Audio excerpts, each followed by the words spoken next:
Hi, my name is Cameron Armour. This is my topic module number 7, this video discussion. Sorry if it's a bit loud. I'm in a hotel in Arkansas right now on a soccer trip. So first question was my initial thoughts on the video. My initial thoughts were, so I have a little notes page here just so I don't forget any information that I wrote down. Initial thoughts is really just the video shows how unfairly female athletes are treated compared to some male athletes. When male athletes are asked the same kinds of questions, for example, about their looks or their outfits or maybe even their personal lives, like their children or maybe their wives, it feels awkward and almost wrong. And that's obviously something that you don't want to put the person you're interviewing in that situation, because it's just a bad interview at that point. It also makes you realize that the media often focuses on appearances instead of athletic ability or skill, which takes away from the respect female athletes actually deserve.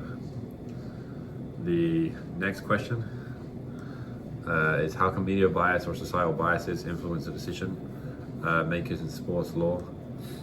Simply, media and social biases can influence people who make decisions in sports, including in sports law. If the media gives more attention and respect to men's sports, then decision makers may give them more funding, opportunities, or maybe even protection, such as referees. Because just from this weekend, for instance, a ref refed the women's game first and then refed our game second. You could tell he completely switched his MO and barely called anything for either men's team, but the women's game, he felt like he had his whistle in his mouth the whole game. So you got to kind of take that into perspective. But aside from that, the biases can affect things like how much they're getting paid, maybe sponsorships, and how rules are enforced. These biases can keep women's sports from growing, such as the WNBA recently started getting picked up, and then growing a lot slower than some men's sports like pickleball.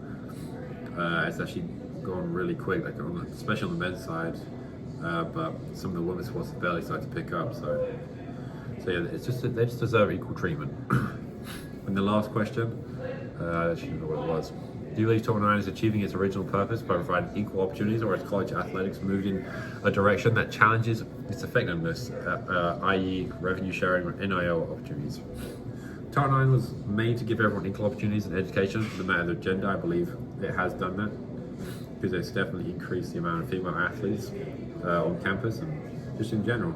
And to give that opportunity to both male and female, like for equal opportunities, not or because the women are maybe not getting enough opportunities, let's do all women's and no male. It's like that equal, it's a nice equal opportunity. But new things like NIL deals and revenue sharing are starting to make things even more uneven again, whether that's just due to companies who are favoring male athletes. You really can't do much about that other than just say like the male athletes are selling more. There's definitely exceptions, like Caitlin Clark obviously sells more than me because she's an extraordinary athlete. But since men's sports also bring in more money and attention, they get more NIL deals and benefits, and it's gonna how it's gonna be for a while until something else changes. This means the gap between men's and women's opportunities might start growing again, which challenges what Title IX was meant to protect. So hopefully they will fix kind of that balance. I don't know how they would do it. Potentially maybe just limit the amount of athletes maybe a company can go for. So maybe they go for like, or if you're offering like a male athlete, so for example, if the women's soccer captain at Shriner is Caitlin Boyd, so if she's offering, if Gatorade has approached the men's soccer captain Owen Comstock for like a sponsorship, then they have to approach her as well. Maybe something like that would be pretty cool, pretty simple as well. So you have to go 1 for 1, or like 2 for 2, 3 for 3, or yeah, something like that would be pretty cool to see. I don't really know the logistics of it, but just off the top of my head, that would be quite cool. Thank you for listening to my video. Sorry about the background noise as well. I'm in a hotel lobby right now, so thank you.